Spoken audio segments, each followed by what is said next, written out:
As you know my story, I met someone when I was 25 years old. His name was Earl Schoaf, who dropped into my life at an extraordinary time. So key phrase, timing has a lot to do with it, and who knows, part of the mystery of time, the timing. Part of the timing one I just had that experience that I've shared in other seminars when the Girl Scout knocked on my door. And I walked to the door, and she gives me the big pitch on the Girl Scout cookies, best organization in the world for girls. Got several flavors, time to buy the cookies, only $2. And with a big smile, she very politely asked me to buy. No problem, I wanted to buy. Big problem, I didn't have $2 in my pocket. And I didn't want to tell her that. So I did what I thought was next best. I lied to her. And I said, hey, look, I've already bought plenty of Girl Scout cookies. We've still got plenty in the house we haven't eaten yet. She said, oh, that's wonderful. Thank you very much. And she leaves. When she leaves, I say to myself, I don't want to live like this anymore. I mean, how low can you get lying to a Girl Scout? I mean, that's low down. I told myself that day, this will never happen to me again. One of those experiences. It's called like life-changing. I said, I'm going to search till I find better opportunities so my pocket won't be empty and the bank account won't be empty and I won't be so far behind on my promises to my family. And it was shortly after that I meet Earl Schoaf, who taught me how to be wealthy, who taught me how to change my life. So who knows what the connection is, right? Someone says when the student is ready, the teacher will appear. You know, I don't know all the mystery of that. But anyway, it seems like some of those things uniquely happen.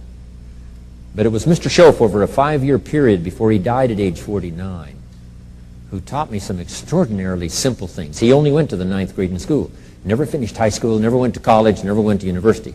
So he put his ideas and his experiences in very simple language, which I think for me, you know, a kid from the farms of Idaho, that simplicity was so important.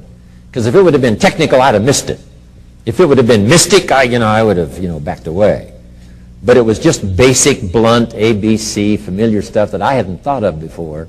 And he did start to remind me, and those ideas changed my life. Mr. Schoaf was the one when I said, this is all they pay. He said, you've been working 6 years, Mr. Rohn, how come you're not doing better? And I said, this is all the company pays. He says, well, that's not true.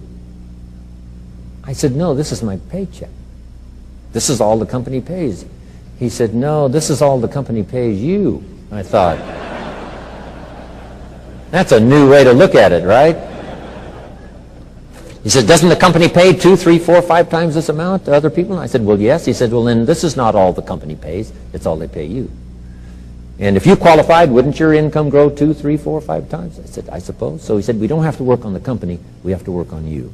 See, that was the beginning of what he called the phrase personal development. I told him things cost too much. He said, no, you can't afford them. I thought, well, that's a new concept. I hadn't thought about that. We put some of the valuable things on the high shelf, so you can't get to them until you qualify. If you want the things on the higher shelf, you've got to stand on the books you read. Every book you read, you get to stand a little higher so you can get the things on the higher shelf. See, I learned those concepts. It was so incredible. And here was the most important one. Success is something you attract by the person you become. See, that phrase changed my life.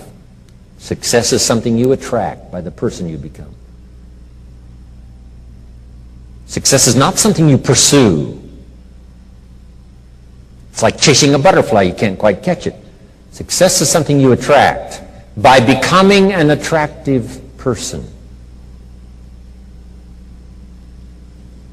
See, those were new concepts to me. I'm just working hard trying to make a living.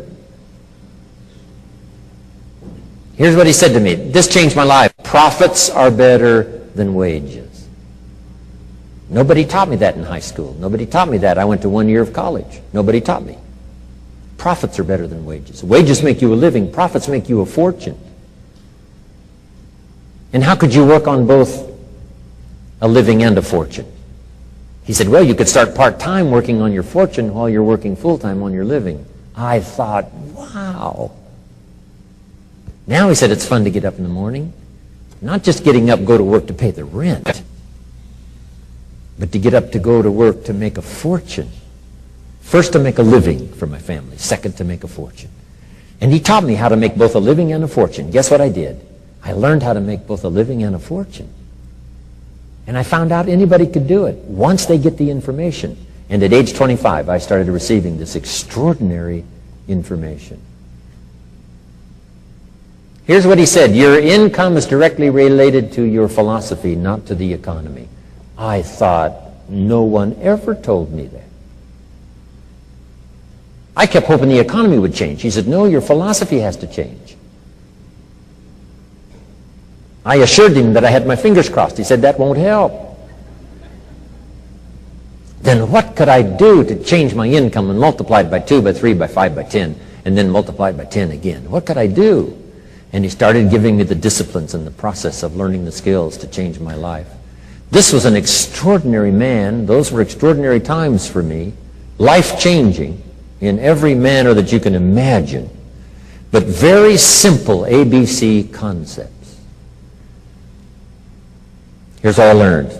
Not to search for the exotic until you've discovered the basic. And those basic philosophies that he shared with me during that time were life-changing. And he called it personal development.